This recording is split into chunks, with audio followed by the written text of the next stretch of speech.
পূর্বে দণ্ডিত বা খালাসপ্রাপ্ত কোনো ব্যক্তিকে পুনরায় একই অপরাধে নতুন করে বিচার করা বা দণ্ড দেওয়া যাবে কিনা?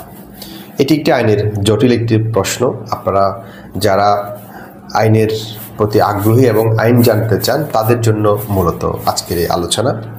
অর্থাৎ কোনো একটি মামলায় কোনো ব্যক্তিকে বিচার করার পরে আদালত তাকে নির্দিষ্ট একটি দণ্ড দিয়েছেন, অথবা বিচার করার পরে আদালত মনে করছেন যে এই ব্যক্তিটি একজন নির্দোষ, তাকে সেই মামলা থেকে খালাস দিয়েছেন। তাহলে এ ধরনের বিচার প্রক্রিয়ার পরে, অর্থাৎ একটি মামলা হওয়ার পরে তদন্ত হয়, তদন্তের পরে চার্জ গঠন হবে, চার্জ গঠনের পরে সাক্ষী হবে, যুক্তিতর্ক হবে, এসব প্রক্রিয়া মেনটেন করার পরে যদি কোনো একজন ব্যক্তিকে কোনো অপরাধ থেকে খালাস দেওয়া হয় অথবা সেই অপরাধে নির্দিষ্ট একটি দণ্ড দেওয়া হয়, পরবর্তীতে একই বিষয় নিয়ে পরবর্তী যে কোনো সময়, তাহলে একই মামলায় আবার তাকে দণ্ড দেওয়া যাবে কিনা, অথবা খালাসপ্রাপ্ত ব্যক্তিকে ওই মামলায় আবার যুক্ত করা যাবে কিনা।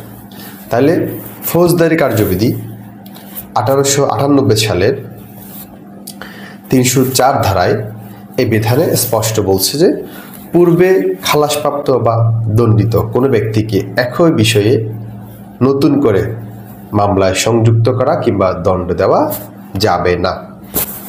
অর্থাৎ একজন ব্যক্তি কোনো একটি মামলায় বিচার প্রক্রিয়ার পর যদি খালাস পায় অথবা নির্দিষ্ট একটি দণ্ড প্রাপ্ত হয়, সেক্ষেত্রে নতুন করে এই মামলা নিয়ে কথা বলা যাবে না।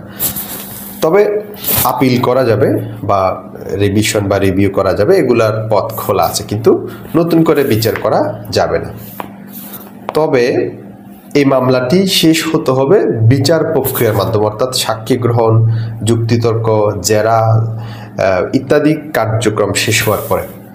রিসেন্টলি একটি মামলা আমার হাতে এসছে, সেটা হলো 2011 সালে নিষ্পত্তিকৃত একটি মামলা।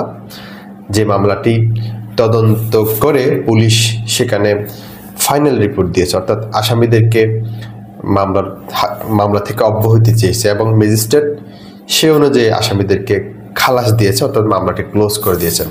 তো এক্ষেত্রে নতুন করে একই বিষয়ে মামলা করা কিংবা অভিযোগ করা যাবে কিনা? এক্ষেত্রে নতুন করে অভিযোগ করা যাবে। কেন?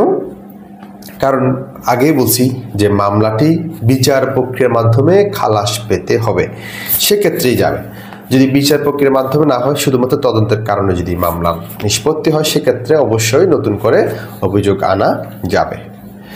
তো এই ছিল আজকের ভিডিওতে। সবাই আশা করি বুঝেছেন। সবাইকে ধন্যবাদ।